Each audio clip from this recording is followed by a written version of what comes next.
Good morning, good afternoon, good evening, wherever you are. My name is Ayes, and welcome to my YouTube channel. We have reached the end of 2021, which can only be concluded by going over the 10 best video games that I've played this year. These titles passed by the competition and were successful in the execution of their gameplay, the demonstration of their presentation, or the delivery of the narrative. Before we proceed, a few ground rules must be established. First, the games that will be brought up must have been released sometime in 2021. Secondly, I'm not including any remasters and remakes here, as I do not consider them as worthy contenders, regardless of their quality. As such, the Mass Effect Legendary Edition will not make an appearance here, even though I highly recommend that you play it if you have not experienced Commander Shepard's sci-fi adventure. Thirdly, none of the nominations are bad. Their ranking simply means that I had more fun or was more impressed with the number 1 pick than the number 10 pick. Lastly, this ranking is completely subjective, and chances are that our list will be completely different. Therefore, please feel free to share your top 10 games of the year in the comment section so we can discuss them. It will give me a chance to perhaps check out games that flew under my radar. Without further ado, let's rank my top 10 games of 2021. Number 10, No More Heroes 3. Even though the original No More Heroes was released back in 2007 for the original Nintendo Wii, I did not dip my toe in the franchise until this year. I played through No More Heroes 1 and 2, both of which were great. The sequel was better than the first title, simply because No More Heroes 1 was held back by side content that was monotonous and, worse, required to proceed to the boss battles. No More Heroes 3 takes all of the positive aspects from No More Heroes 2 and incorporates the side content from No More Heroes 1 in a way that is completely optional and somehow more entertaining than 2007's outing. Let's not focus on the past though. Let's talk about No More Heroes 3. The narrative is goofy yet easy to follow. The combat system is very engaging. The music is fantastic, and the frame rate is consistent during the battles. The boss fights are literally out of this world, and an absolute joy to play. If I had any gripes with the game, it would be the open world exploration, which is as lifeless as the environmental traversal in No More Heroes 1. Nevertheless, No More Heroes 3 is a Nintendo Switch system seller, and one that I had to include on this list. Number 9, Marvel's Guardians of the Galaxy. When the trailer for Guardians of the Galaxy came out, I was on board right away. Sure, the frame rate was questionable, and this problem has not only been milked to death by people in the gaming community, but it also forced them to turn a blind eye when the title eventually came out. Thankfully, I was not one of them, and after playing through the game from start to finish, I will go ahead and say that it is one of the best superhero games ever made. Unfortunate technical issues aside, there is so much to praise about this title. The story and characters are exceptional and give their Marvel Cinematic Universe counterparts a run for their money. I should also mention that the game won the Best Narrative Award at this year's Game Awards. Let's proceed.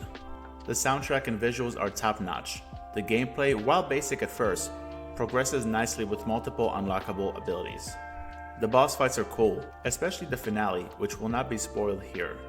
In a typical fashion, indie video games are brushed under the rug and not given the time of day, even though some of them are better than a lot of AAA video games out there. Marvel's Guardians of the Galaxy was treated as such, so make sure that you will give it a chance at your earliest convenience. You will not regret it.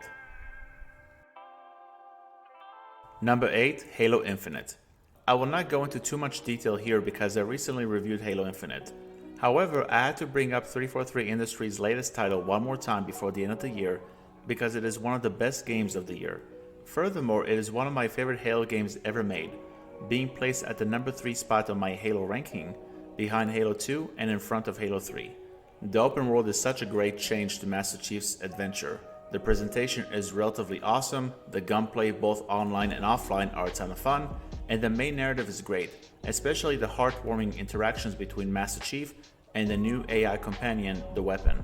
If you are a member of Microsoft's Game Pass subscription service, I do not see a reason as to why you should not check out Halo Infinite. It is the best first-person shooter of 2021, and one that will be played for months and months to come. Number 7, Golf Club Wasteland. Call me a madman for placing a golf game in my top 10 best games of 2021 list, but there is a very good reason for it. In a world where most of the human population has left Earth and the rich have turned the planet into their own personal golf course, you are tasked with passing each level and little by little discovering what has happened to the majority of humanity and the pale blue dot itself.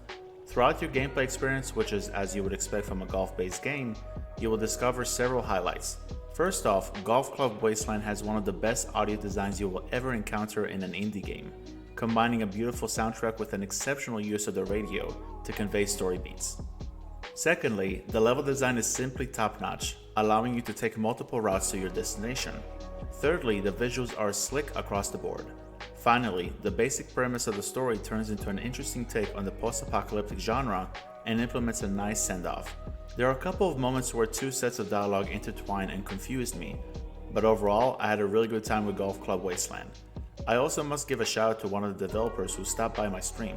You can tell how humble developers can be when they check out small fish in the big ocean called Twitch to get their opinions on their games, whether they're good or bad. Major props. Number 6. Returnal. The roguelike and roguelite genres appeal to a niche audience because of the gameplay aspects that make them special. A great example of a roguelike title is The Binding of Isaac. You start with nothing, gather power-ups, and defeat enemies. Once you die, you start from the beginning with nothing to show for it. Returnal isn't a roguelike game. It is a roguelite game in the sense that it borrows some mechanics from Binding of Isaac, but it still tries to do its own thing by telling a perpetually interesting story and showcasing one of the best audio designs I have ever experienced in a video game.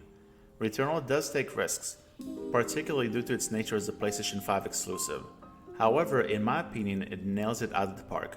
Beautiful visual design across the board, constant sense of reward and personal progression, and great gunplay creates a sense of addiction that will invite you to keep playing until you beat the game, as hard as some of the levels and bosses may be.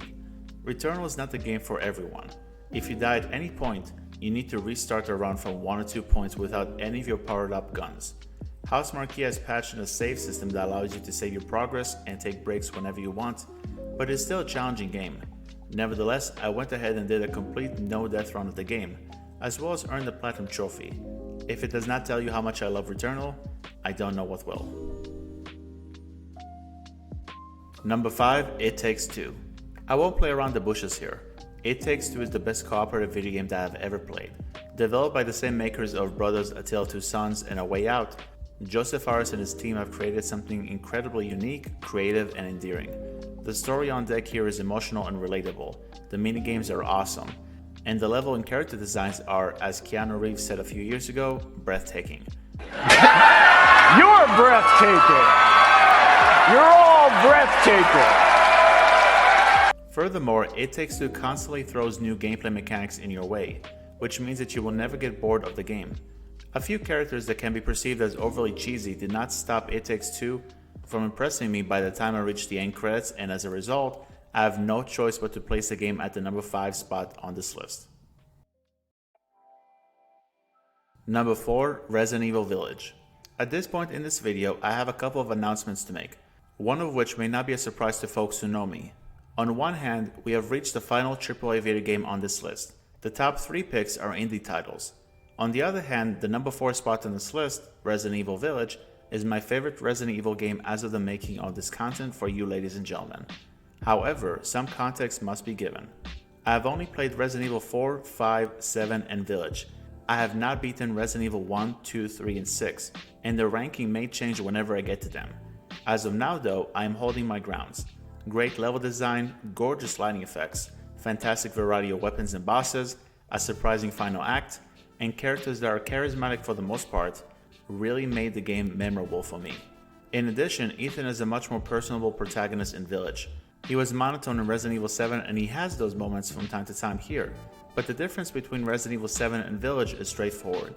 In Resident Evil 7, Ethan is treated in a way where he isn't a character, he is you, the player.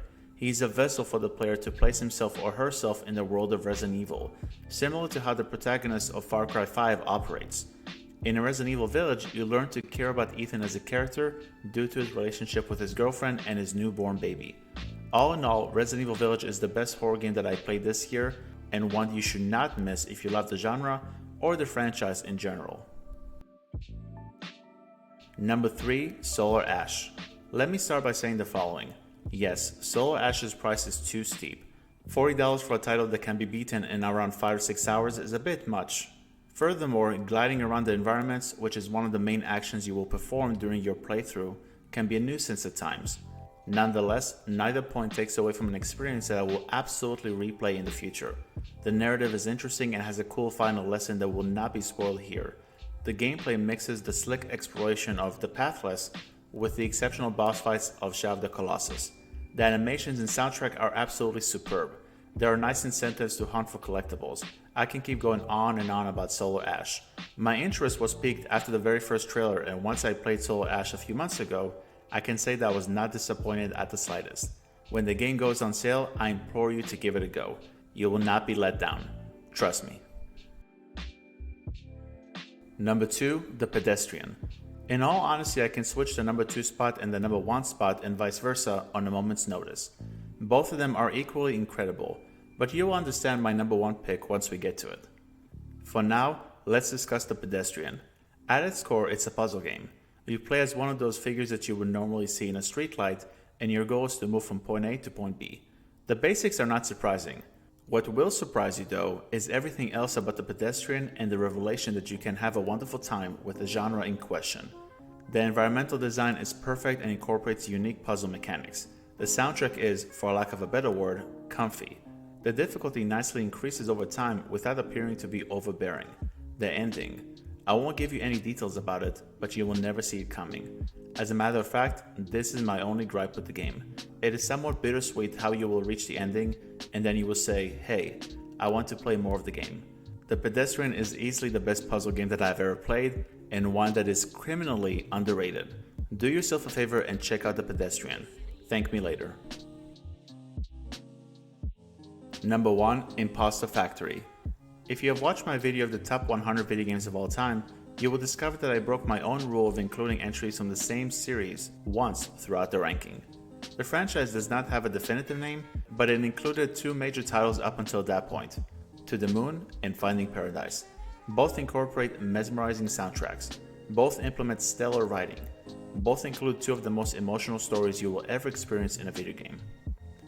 I know that there is a spin-off title called A Bird's Story, but I have not played it yet, and it is why I'm not talking about it here. There are 2 reasons why I'm mentioning 2 games by Freebird Games. First, just for the heck of it, as a reminder that you need to play those games.